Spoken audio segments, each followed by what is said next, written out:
14তম কমিশনের প্রথম সভা অনুষ্ঠিত হলো। আজকে সবাই আমরা মূলত তিনটা এজেন্ডা নিয়ে আলোচনা করেছি। আমাদের প্রথম এজেন্ডাটা ছিল বিভিন্ন কমিটি ফরমেশন। আমাদের 4 জন নির্বাচন কমিশনারের নেতৃত্বে 4টি কমিশন আজকে ফর্ম করা হয়েছে। দ্বিতীয় আলোচনার বিষয়বস্তু ছিল ভোটার তালিকা হালনাগাদকরণ।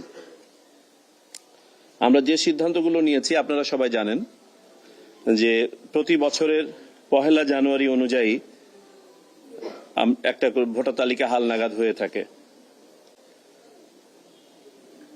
আমাদের এবারের এ পর্যন্ত প্রাপ্ত তথ্য অনুযায়ী আমাদের হাতে 17 লক্ষ ডেটা আমাদের হাতে আছে, যেটা 1 জানুয়ারি 2025-এ আমরা সন্নিবেশ করব এবং তারা নতুন ভোটার হিসেবে তালিকাভুক্ত হবেন।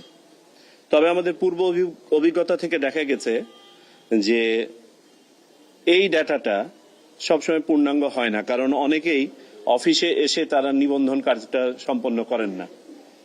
এবং আমরা একটা স্ট্যাটিস্টিক্যাল ফোরকাস্টে দেখতে পাই যে আনুমানিক 45 লক্ষ হতে পারত এই সংখ্যাটা। আমাদের হাতে যে 17 লক্ষ আছে, এই 17 লক্ষের মধ্যে 13 লক্ষর ডাটা 2022 সালে আমরা সংগ্রহ করেছিলাম, আর মাত্র 4 লক্ষ আমাদের বিভিন্ন অফিসে এসে এই বছরে নিবন্ধন করেছেন। অর্থাৎ আমরা দেখতে পাচ্ছি 27 থেকে 28 লক্ষ ভোটার, আমাদের ধারণা এটা কম বেশি হতে পারে, যারা নিবন্ধিত হন নাই কিন্তু এলিজিবল।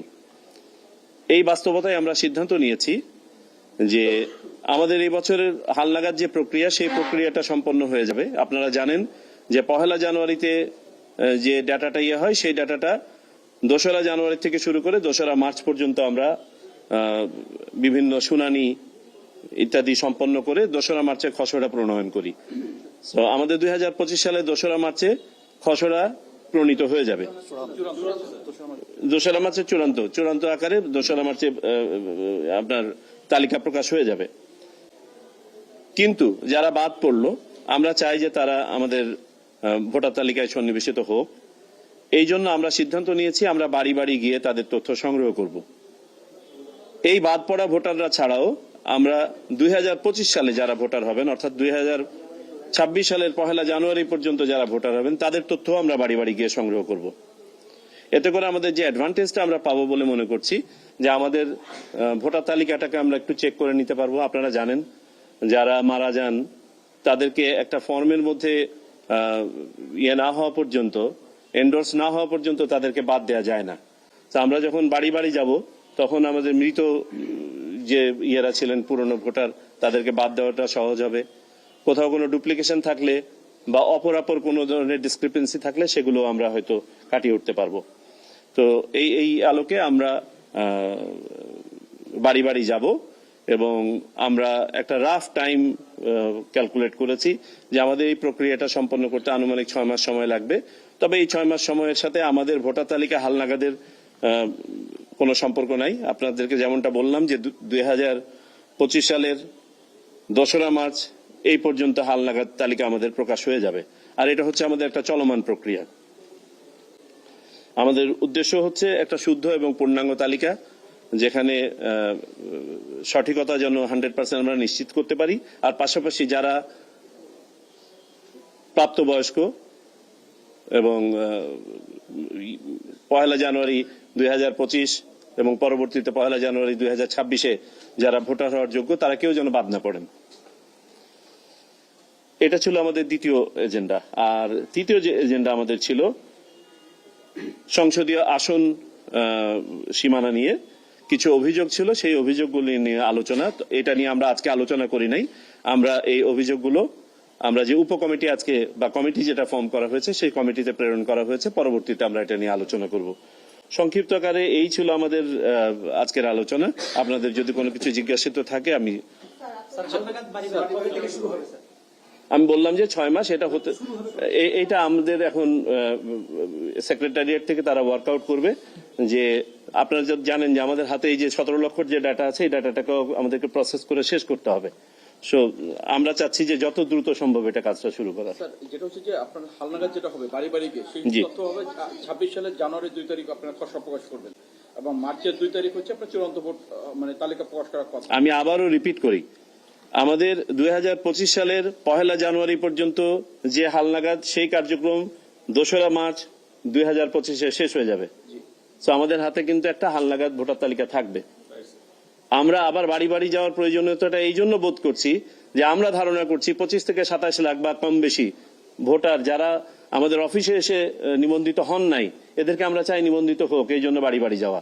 আর যেহেতু আমরা বাড়ি বাড়ি যাচ্ছি সেহেতু 2025 সালের তথ্যটাও আমরা বাড়ি বাড়ি গিয়ে সংগ্রহ করব। হ্যাঁ, আগামী বছরের তথ্যটাও আমরা নিয়ে নিব এই সাথে, যাতে করে আমরা একটা লজিস্টিক তো ডিপ্লয় করছি, এই লজিস্টিকটার যেন ম্যাক্সিমাম আমরা রিট্রিভ করতে পারি। হ্যাঁ, না আমরা বললাম তো 1 জানুয়ারি 2026 পর্যন্ত নিব। আর এটা তো চলমান প্রক্রিয়া।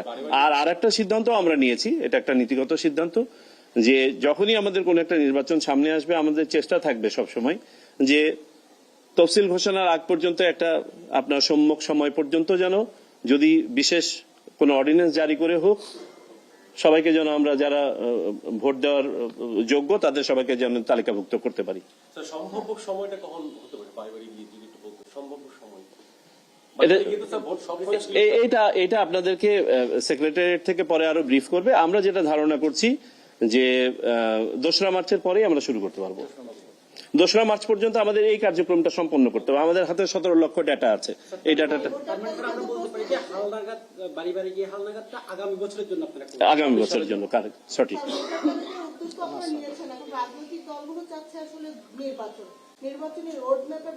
এই নিয়ে আজকে আমাদের কোনো আলোচনা হয়নি, আজকে এটা নিয়ে আমরা কোনো আলোচনা করিনি।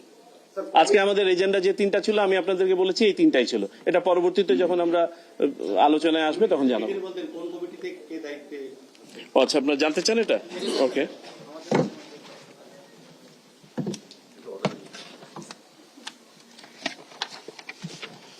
ওকে। এখানে আপনার জাতীয় পরিচয়পত্র, ভোটার তালিকা, নির্বাচন ব্যবস্থাপনা ও তথ্য প্রযুক্তি প্রয়োগ কমিটি, এটার সাথে সম্পৃক্ত থাকবো আমি এটা কমিটি প্রধান। আইন ও বিধিমালা সংস্কার কমিটি, এটার সাথে থাকবেন মাননীয় নির্বাচন কমিশনার আব্দুর রহমানুল মাসুদ।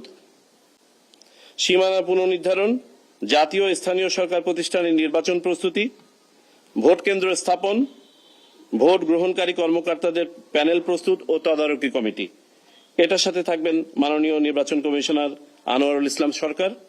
এবং নিয়োগ, পদোন্নতি, প্রশাসনিক সংস্কার ও পুনর্বিন্যাস এবং দক্ষতা উন্নয়ন সংক্রান্ত কমিটির প্রধান থাকবেন